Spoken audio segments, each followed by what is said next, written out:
Hello tout le monde, on se retrouve aujourd'hui pour le troisième épisode sur justement les trendlines et les channels, donc à la suite des supports et résistances.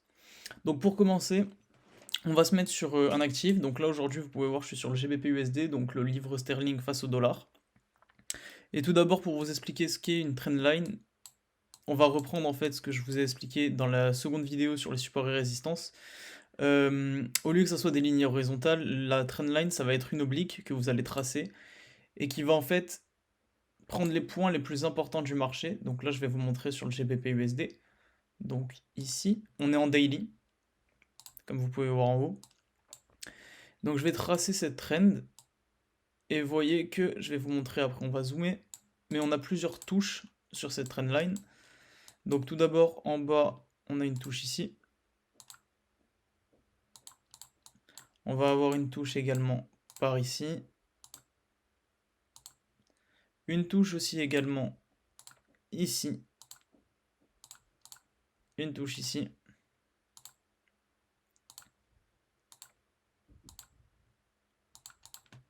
Et voilà. Donc ça, c'est une trendline. En fait, la trendline, c'est une oblique, ça a la même caractéristique qu'un support et une résistance, sauf que vous allez la tracer à partir du cours.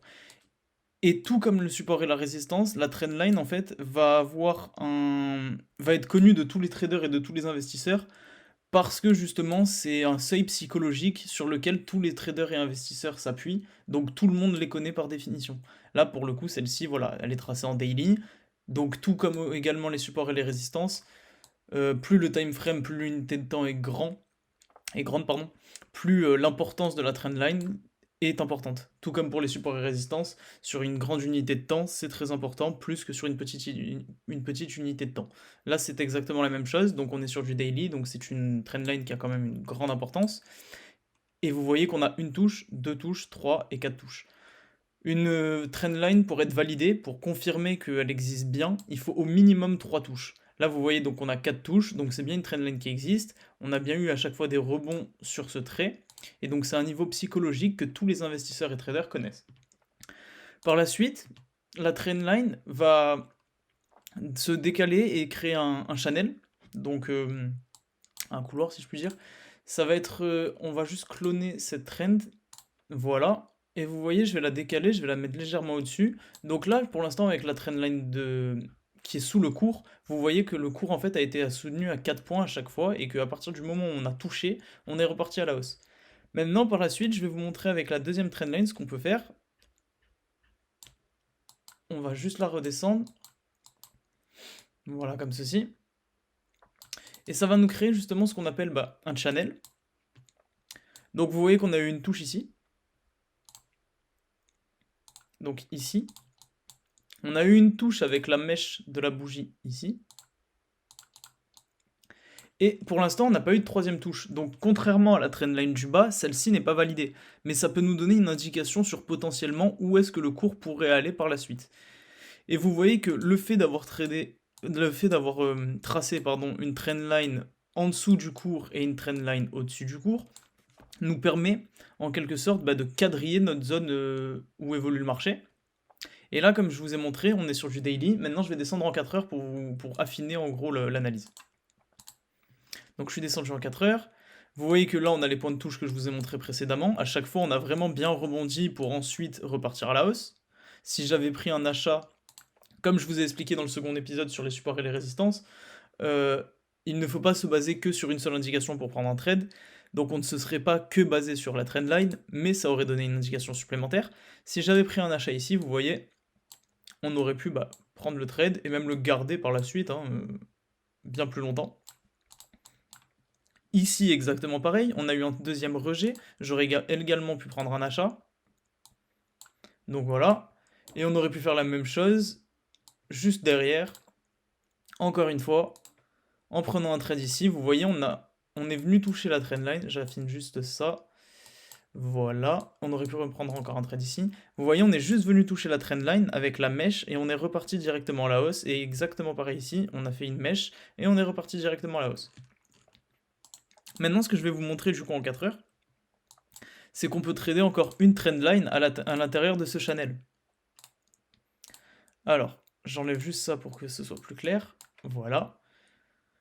Je vais tracer donc ma trendline en partant du bas et en ayant donc, comme d'habitude, il faut avoir le plus de touches possible sans pour autant que ça n'ait aucun sens. Donc voilà.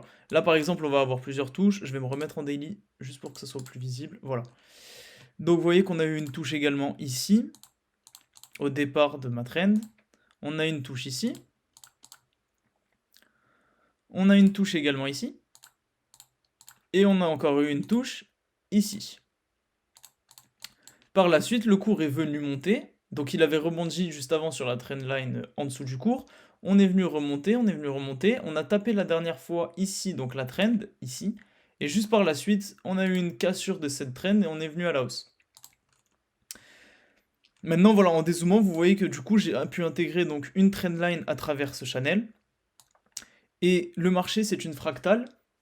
C'est-à-dire que ce qui signifie qu'en fait le marché a toujours les mêmes mouvements et reproduit toujours la même chose, peu importe l'unité de temps, peu importe l'historique, le marché va reproduire plus ou moins toujours les mêmes mouvements. Donc en gros, vous pouvez intégrer dans des trendlines encore des trendlines à l'intérieur. Pour bien me faire comprendre, c'est-à-dire que là je suis en daily, j'ai pu tracer une grande trendline basse et une grande trendline plus haute, et qui ont donc construit un channel, et à l'intérieur de ce channel, j'ai pu créer une trendline. Mais encore, si je venais à réduire mon time frame, si je passais en 2 heures, je pourrais encore trouver sûrement d'autres trendlines à tracer. Le but n'est pas d'en tracer tout comme les supports et résistances des tonnes, mais d'en tracer juste quelques-unes sur des grands time frames pour vous donner une idée d'où le cours peut aller et sur lesquels les investisseurs et les traders s'appuient justement pour observer et analyser le cours. Là, vous voyez, regardez, je suis descendu en 2 heures, j'ai encore pu tracer une trendline en partant de ce point. On a une touche donc ici, une touche ici, une troisième touche ici. Donc qui valait de la trend. Et j'aurais pu encore faire la même chose en une demi-heure, etc., etc. On peut tracer toujours plein de trendlines. Si je venais voilà, à descendre en une demi-heure, j'aurais pu très bien tracer une trend comme ceci par la suite. Bon, celle-ci n'est pas très valable, mais j'aurais pu tracer quelque chose, voilà, comme ceci, avec 3 touches par la suite. Et on aurait pu avoir par exemple un petit achat ici sur le rebond de la trend, et voilà. Donc ça, c'était juste pour vous montrer l'explication des trendlines et des channels. Le channel, donc voilà, c'est juste la caractéristique de rajouter une trendline par la suite en haut, et que ça nous quadrille justement la zone de notre cours. Si je vous montre tout ça aujourd'hui, c'est pour que, à la suite de tous ces épisodes justement sur les méthodes de trading, vous pouviez justement implémenter chaque méthode pour vous construire une stratégie. Donc là, en vous montrant la trendline et le channel, si on ajoute maintenant les supports et les résistances comme dans la précédente vidéo, dans le précédent épisode, donc je reste sur du daily, je vais juste rezoomer légèrement, voilà, comme ceci. Et si je venais à ajouter les supports et les résistances comme vu dans le précédent épisode, on aurait quelque chose donc comme ça. Donc là, on aurait un support, vous voyez, on a touché ici, et on a touché ici, et également ici. Avec la cassure, une très belle bougie qui a cassé, et ensuite on a continué la hausse. Et je pourrais ajouter encore des supports et des résistances, donc là on est toujours sur des supports, vu que les lignes sont en dessous du cours. On aurait également un support ici. Je vais pas tous vous les tracer, mais c'est pour vous donner une idée. On aurait également un support ici, et on aurait également un support, voilà, par là. Et en ayant ces zones, en plus de la trend et de mon channel, donc je vais laisser la trend que j'avais faite à l'intérieur, voilà. Ça nous donnerait vraiment des éléments en plus pour justement savoir dans quel sens va partir le marché. Si on avait pris un achat sur notre bas donc de trend, bon celle-ci on n'aurait pas pu l'identifier vu que c'était le début de notre trendline, mais si j'avais pris un rebond voilà ici sur ce support, j'aurais pu avoir un achat, donc sur ce support, et j'aurais pu chercher comme objectif le prochain support qui était une résistance et qui est devenu maintenant support.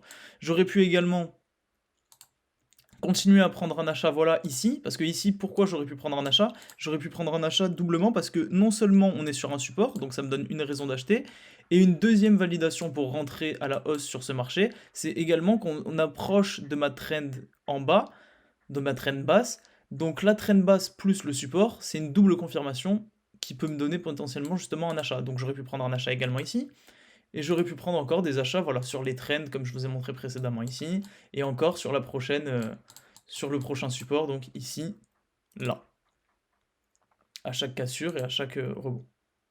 Donc voilà. Ça c'était pour la vidéo sur les trends et les channels. Je vous retrouve donc dans le prochain épisode qui sera sur les patterns et le chartisme, donc sur toutes les figures qu'on peut retrouver dans le trading, les figures chartistes et autres. Je vous dis à très vite donc pour la prochaine vidéo et n'hésitez pas à donc vous abonner, liker et je vous mets tous les réseaux sociaux ainsi que le canal Discord où je partage des analyses et mes pensées sur les cours actuels sur les crypto-monnaies dans la description. Je vous dis à très vite dans le prochain épisode. Ciao ciao.